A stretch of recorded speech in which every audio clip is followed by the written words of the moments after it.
This video is about how to attach a pocket to a blank t-shirt, or any t-shirt you have for that matter. So I put these fun serape fabric pockets on the remainder of my V-neck shirts from Purna, my ethical manufacturer in Nepal, and I have a few left to sell still. I chose this fun Mexican serape fabric because Fiesta was recently and it's all the rage here in San Antonio.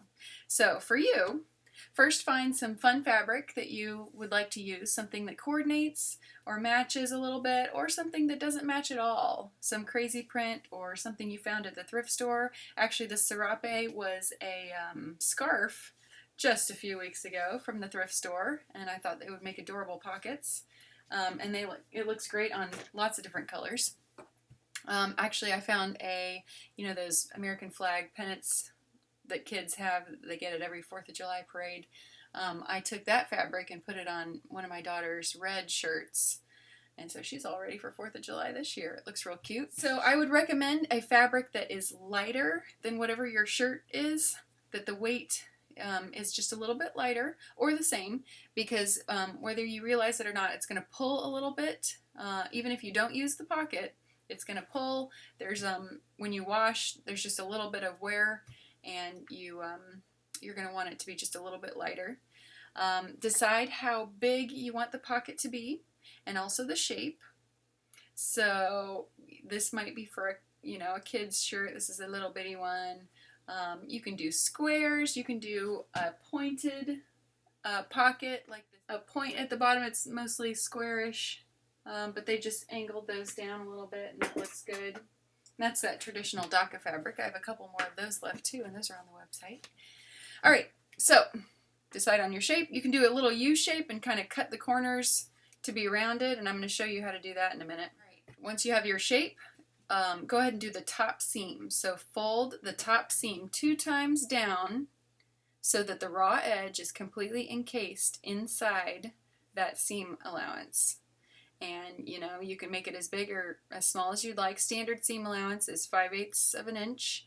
I would recommend at least 1/2 an inch all the way around. You can do more or less, whatever you want to do. Sewing is an art, and there is no right or wrong. Just make it work with whatever you have to use. So this is, I probably folded that down, let's say 3/8 of an inch, and then another 3/8 of an inch right there on the top. And then the seam is kind of hidden in the pattern there. I made it orange, hoping that you'd be able to see it.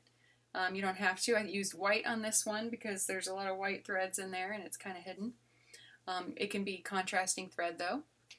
It's all an art.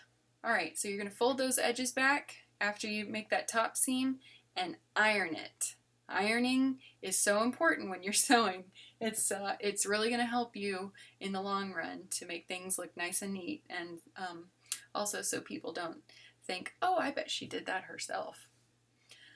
So iron it, make it as perfect as you can, pin it to the shirt, and try it on. I cannot stress this part enough either. You need to put it on and make sure the pocket is where you want it. I'm sure you put on a pocket shirt before, and especially us women, we're all shaped differently. You might have put one on and thought, oh, that pocket's just a little off. It's not quite in the most flattering spot. So put it on and decide where it's going to look the best on your shape. And then, now it's time to sew. So let me show you on my own shirt what not to do. I did this one first, and thankfully I did, because now the others are the better ones. So you can tell where the stress points are on this shirt, right here on the corners. So if the shirt's going to tear, you know exactly where it's going to tear first. I'm going to have these little holes right there at the corners. So instead of just making, a line all the way around, this is what I would recommend. You can see on this shirt that I made little triangles at the top.